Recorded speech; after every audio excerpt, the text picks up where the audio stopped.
매콤달콤 쫄깃한 국민 간식, 아니 이젠 국민 주식 떡볶이. 떡볶이는 우리 국민에게 영혼의 동반자라고 할 수 있을 만큼 친밀한 음식입니다. 그런데 특히 서양인들은 떡을 언제 씹어서 넘겨야 될지 모르겠다. 이게 계속 빨고 있는 사람도 봤고 계속 빨고 있는 사람도 봤고 그래서 SBS 식자회담 3회에 출연한 패널 두끼 김관훈 대표의 충격적인 경험담. 떡볶이를 접한 외국인 중 떡을 그냥 빨다가 뱉는 사람을 봤다는 겁니다. 두끼의 해외 론칭을 앞둔 당시 다양한 나라에서 조사를 거듭하면서 떡볶이를 모르는 건 물론 떡을 먹는 방법조차 모르는 사람이 많은 현실을 마주한 김관훈 대표의 우푼썰. 해외에서 한식의 인지도가 얼마나 낮은지 알 수 있는 이야기입니다. 떡볶이 등 한식을 전 세계에서 향유할 수 있게 하는 것. 전문가들은 한식의 세계화가 국가 발전에 큰 동력이 될 거라 말합니다. K-팝, K-드라마는 일시적인 인기를 얻을 수 있지만 실질적으로 음식이라는 것은 한번 학습되면 퇴행성이 없다는 거죠. 그리고 그것이 전 세계 지구인들이 먹어가는, 취식하는 그 비중이 늘어난다면 이것은 국가 경제 발전에도 미치는 영향이 상대적으로 상당히 크다. 한식의 세계화를 위한 우리나라의 노력은 2009년부터 시작됐습니다. 정부는 대대적으로 관련 정책을 시행했죠. 하지만 정책 자체가 시장 위주의 정책이 아닌 그 메뉴 중심의 위주의 정책이 되었습니다. 그러다 보니까 그 한식의 어떤 정통성, 또는 우수성 이런 것들을 이제 강조하고 알리는 거에 역할에 있어서는 일정 부분 성과가 있었다고 생각합니다. 그렇지만 시장 지향적이지는 않았다. 정책은 단순히 한식을 알리는 데 그쳤고 그 효과는 크지 않았습니다.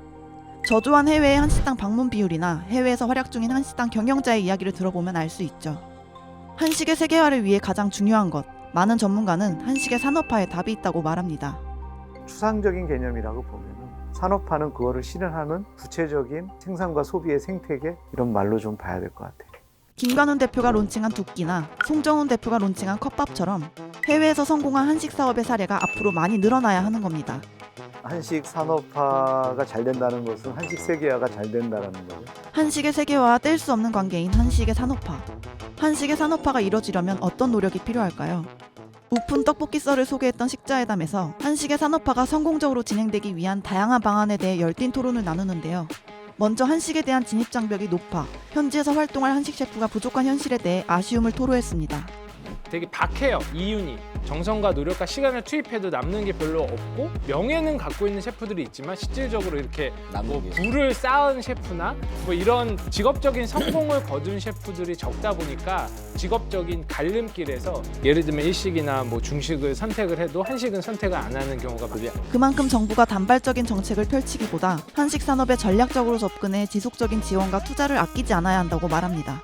요즘은 팟타이라는 음식은 이제 전 세계인이 압니다. 하지만 팟타이는 생겨난 지 생각보다 그리 오래된 음식은 아니에요. 국가에서 서민들한테 그 음식을 장려하고자 여러 가지 양념들이랑 과연 태국에서 맛있는 맛들을 내려면 어떤 조합이 좋을까라고 해가지고 정책적으로 굉장히 많은 지원을 하고 홍보를 긴 기간 동안 해서 국민 음식으로 만들어낸 음식. 한마디로 이런 것들을 발굴해내서 이런 것들이 잘 정착될 수 있도록 팟타이를 먹는 그릇부터 시작해서 젓가락 어떻게 먹는지 어떤 도구들을 써야 되는지 국가적으로 정책적인 지원이 완벽했었던 음식이거든요.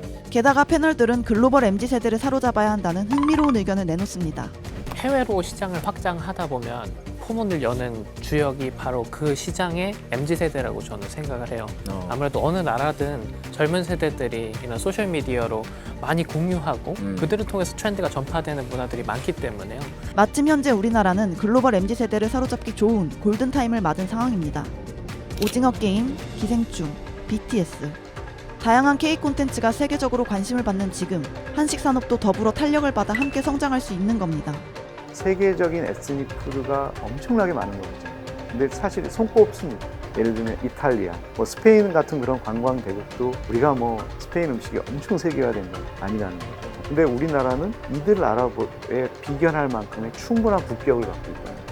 그리고 거기에 K 컨텐츠가 결합이 되면서 실질적으로 시너지를 엄청 낼 수 있는 딱 지금 크리티컬한 지금 시점에 와 있다는 거죠. 전 세계 곳곳 어디에서나 한식을 향유할 수 있는 미래를 만드는 열쇠, 한식의 산업화. 적기를 맞은 지금 본격적으로 한식의 산업화에 시동을 걸어야 할 때가 아닐까요?